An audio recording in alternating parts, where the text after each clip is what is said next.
In Chet's kitchen we gather around. Fresh ingredients we have found. We're cooking simple every day. Healthy meals the joyful way. With a smile. Welcome to Sheetal's corner. Hello friend, Sheetal's कॉर्नरमध्ये आपलं स्वागत आहे. तर friends, आज आपण पाहणार आहोत पौष्टिक असा पराठा, तोही पालकचा, आणि स्वादिष्ट व अगदी टेस्टी असा पराठा आपण बनवणार आहोत. तर 2 जुड्या पालक घेतलेले आहे, तर त्याचे छान निवडून घ्यायचे आहे. त्याची पानं घेऊन ती छान धुवून घ्यायची आहेत. धुवून घेतल्यानंतर ती थोडीशी चिरून घ्यायची आहेत. मुलांच्या टिफिनसाठी किंवा मोठ्यांच्या टिफिनसाठी सुद्धा ही अतिशय सोपी व पटकन होणारी पौष्टिक अशी डिश आहे. तर अशा प्रकारे आपण हा थोडासा मोठा कट करून तो मिक्सरमधून छान त्याची प्युरी करून घेणार आहोत. मिक्सरमध्ये ही भाजी बारीक करत असताना थोडंसं पाणी टाकायचं आहे. पाणी टाकल्यामुळे ती पटकन बारीक होते. अगदी थोडंसंच पाणी टाकायचं आहे. आता ही आपली भाजीची प्युरी करून झालेली आहे. तर आता यामध्ये आणखीन कोणकोणते इन्ग्रेडियंट वापरणार आहोत ते पाहायचं आहे. ही परातीमध्ये काढून घ्यायचं आहे व यामध्ये आपण जे उरलेलं भाजी आहे तेही पाणी टाकून यामध्ये ओतून घ्यायचं आहे. तर आता या भाजीमध्ये आपण 1 वाटी बेसन ॲड करणार आहोत. हा पालक 2 पेंड्यांचा आहे. तर आता याला लागणारे इन्ग्रेडियंट्स: आलं, लसूण, जिरे पावडर 1 चमचा घ्यायचा आहे, धना पावडर 1 चमचा घ्यायचा आहे, चाट मसाला 1 चमचा घ्यायचा आहे, कसुरी मेथी 1 ते 1.5 चमचा घ्यायचा आहे, आणि गरम मसाला.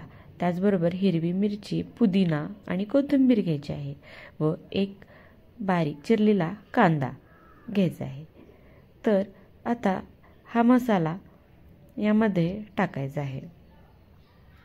मिक्सरच्या भांड्यामधून आपल्याला जितकं तिखट हवं आहे तितकं मिरच्या वापरून हा मसाला तयार करायचा आहे. तर फ्रेंड्स, यामध्ये मी 2 चमचे खोबऱ्याचा किसही वापरलेला आहे. जर तुम्हाला आवडत नसेल तर तुम्ही स्किप करू शकता. तर आता हा करून घेतलेला मसाला यामध्ये टाकायचा आहे. आता त्याचबरोबर आता आपण जे बाकीचे मसाले काढलेले आहेत तेही यामध्ये टाकून घ्यायचे आहे. तर सगळे मसाले 1 चमचा यामध्ये टाकून घ्यायचे आहे. जिरापूड, धनापूड, त्याचबरोबर गरम मसाला, कसुरी मेथी, चवीनुसार मीठ यामध्ये टाकायचं आहे. तर आलं लसूण पेस्ट करून ही यामध्ये टाकायचं आहे व जेवढं गव्हाचं पीठ त्यामध्ये बसेल तेवढं टाकून ते छान मळून घ्यायचं आहे व 1 कणिकेचा गोळा तयार करायचा आहे. तो कणकेचा गोळा तयार करत असतानाचा व्हिडिओ स्किप झाल्यामुळे हा डायरेक्ट दाखवावा लागत आहे. तर थोडंसं तेल ग्रीस करून घ्यायचं आहे व परत छान मळून घ्यायचं आहे.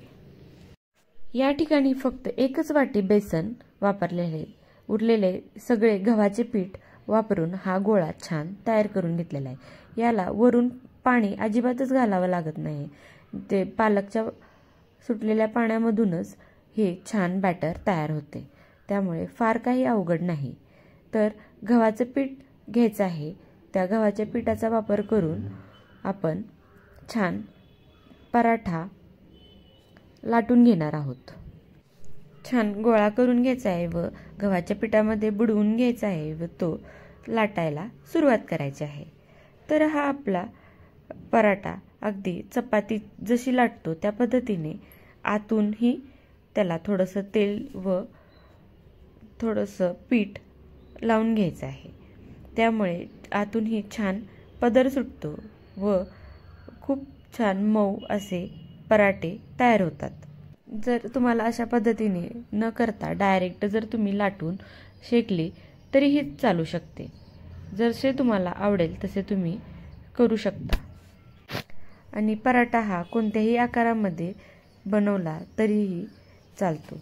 तर आपल्याला हा पराठा छानपैकी शेकून घ्यायचा आहे. त्यासाठी आधीच मी तवा गरम करत ठेवलेला आहे. तर ही आपली पराठ्याची चपाती लाटून झालेली आहे. तर ती छानपैकी शेकून घ्यायची आहे. तर आपल्याला आवडत असेल तर तूप यावर ग्रीस करायचे आहे, नाहीतर तेल ग्रीस केले तरीही चालू शकते. छानशी ही लालसर होईपर्यंत भाजून घ्यायची आहे. यामध्ये कांदा टाकल्यामुळे आणखीन टेस्ट याची एन्हान्स होते किंवा अगदी दाताला ते करकरीतपणा खूप छान वाटतो. जर आपल्याला हा पराठा पुदिना चटणी बरोबर आवडत असेल तर तुम्ही पुदिना चटणीही करू शकता किंवा हा पराठा दह्याबरोबर तर अतिशय छान लागतो. या ठिकाणी मी मटकीची उसळ व पराठा असे बनवलेले आहे.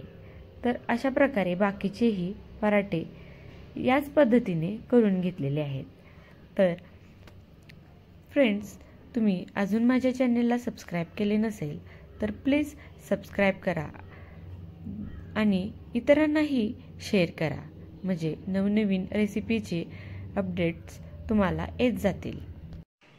हिवाळ्यात सहज भाज्या उपलब्ध होतात, त्यामुळे अशा प्रकारे तुम्ही नवनवीन पराठे बनवू शकता. पद्धत जरी वेगवेगळ्या असल्या तरी या सीझनमध्ये भरपूर भाज्या मुलांनी खाव्या, आपण खाव्या, म्हणून हे वेगवेगळे प्रयोग आपण केले पाहिजेत. त्यामुळे अशा पद्धतीने जर तुम्ही पराठा केला तर सगळेच आवडीने खातील आणि टिफिनलाही ही चांगली बेस्ट आयडिया आहे. जर ही तुम्हाला रेसिपी आवडली असेल तर नक्की शीतल्स कॉर्नरला लाईक करा, सबस्क्राईब करा व बेल आयकॉन दाबायला अजिबात विसरू नका. पहा किती छान हा सॉफ्ट व अगदी पातळ असा पराठा तयार झालेला आहे. टेस्टलाही उत्तम झालेला आहे. रेसिपी शेवटपर्यंत पाहिली त्याबद्दल धन्यवाद. भेटू नवनवीन रेसिपीमध्ये. तोपर्यंत बाय.